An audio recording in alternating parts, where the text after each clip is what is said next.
Shalom, shalom, everybody. Now, while this video is going to be for everyone, it is primarily in response to a comment that yet again got removed. So I wasn't able to answer the question that somebody had asked me, and this is going to primarily be addressed to DJ Fine 100. I wrote down some of the things that he asked me to do, so I just took basically synopsis of the comment. He wanted to know the symbol of the palm of our hands and what it means, where false prophets come from, Revelation 13 concerning the mark and the number of his name, sun, moon, and stars, what they're for, the day and night, why there's day and night, and what day did JC, referring to the Messiah, die. So, without further ado, let's jump right in and start to answer these. So, the symbol in the palm of our hands. The only symbol in the palm of our hands, or the only symbol at all around any hands I'm concerned about, since we don't do palm readings here or anything like that, is the one by Messiah on the stake like this. So, that's the only one I'm concerned with that. False prophets, and where do they come from? False prophets come from Yahweh in order to prove and test whether we love him and keep his commandments or not. So, if you have a dreamer of dreams, a prophet, a worker of miracles, or whatever else come to you, and those things happen or come true, and they try to get you to worship another Elohim, don't do it. In fact, Devarim 13 or Deuteronomy 13 goes into more detail on how to handle that situation should it arise. We do not worship miracles. We worship the Most High Elohim, whether the miracle we want comes or not. We don't just worship him from the Tov things, though all Tov things come from him, but we will worship him in times of trial and trouble or whatever else as well. We worship Yahweh and Yahweh only. Now, Revelation 13:8 concerning the mark of the beast and the number of his name. Here is wisdom. 666. Now, when added together, those do equal what a lot of people understand as 666 and referred to as the mark of the beast. However, 666. When you look in the Greek and in that language, you will see who that points to and how it is the common name used and claimed to be the Messiah's name today. I too used to believe that until the Ruach HaKodesh led me in truth and let me know that Yehoshua HaMashiach is the way to say the Messiah's name, and that in English, the appropriate way to say it is Joshua the Anointed. It always points back to the Father, because without the Father, we wouldn't have the Son to begin with. The Father gave his Son. Yahweh saves. He gave his Son. He gave his word. He made a way where there seemed to be no way. So that's concerning the mark. I also want to clarify that I reject JC. I am anti-Christ, but I am not anti-Messiah. Let me say that one more time. I am anti-Christ, but I am not anti-Messiah. Now, I know those of you who are still with me, you'll argue, well, Christ and Messiah both mean anointed. Let every man be a liar, but Elohim be true. I don't care what they claim. I'm for Messiah, HaMashiach, Yehoshua HaMashiach, or if I'm going to hear it in English, Joshua the Anointed. I reject JC, HOLYCHURCH, GOD, Why do I do that?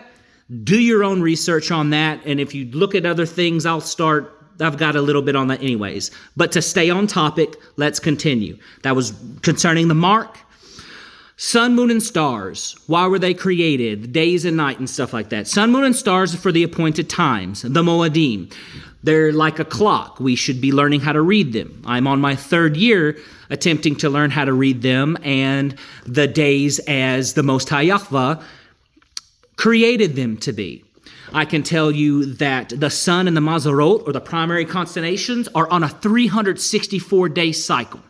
That the moment you hear this, pay attention to where the sun is, and the primary Mazarot, the primary constellations, 364 days, they're going to be in the exact same position. Now, if you use an app such as Stellarium, you can chart that. It'll have a little warble, but it goes by a Gregorian time cycle. 364 days, it's the exact same position. 364-day cycle, the sun and those stars.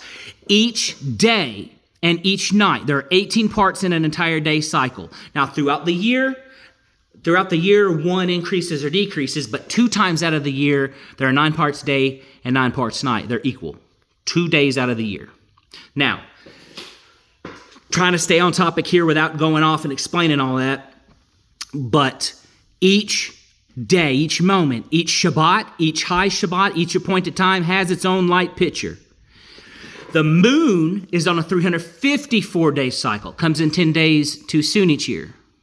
10 days sooner each year, 354 days.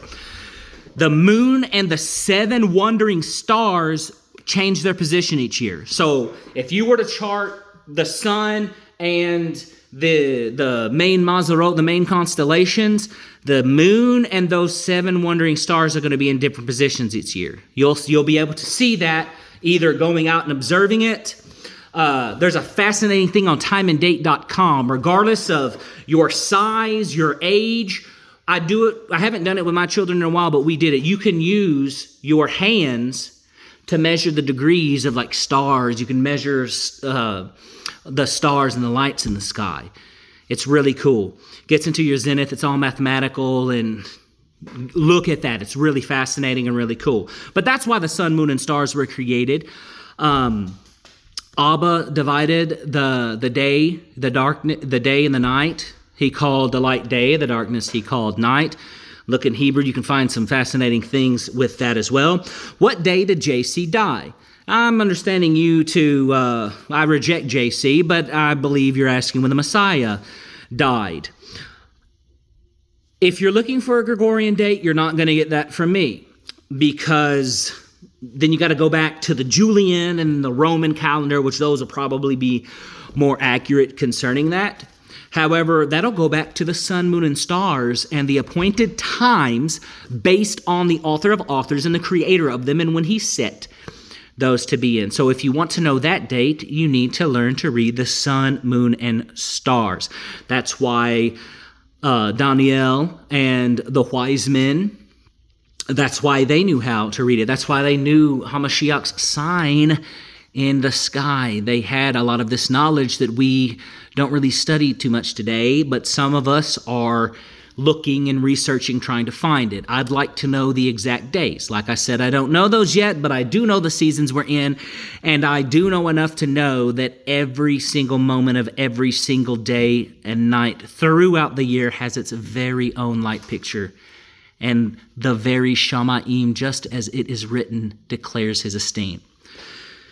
I think that pretty much answered all the things that you wanted me to cover, and if that's not good enough for you, so be it, because from some of your responses, you really weren't reading what I said anyway. I did tell you that I would do this, so I did it as a courtesy for you. If this isn't enough, and if you continue with your shenanigans after that, well, Yahweh rebuke you, Su'omei alai hasatan mikshol atali, if you continue in that, etc., etc. So, to those of you who are not DJ Fine 100, may that help you, and may the truth and love and everything about his word set you free, because he promises to lead us in all truth by his Ruach HaKodesh. Shalom, shalom.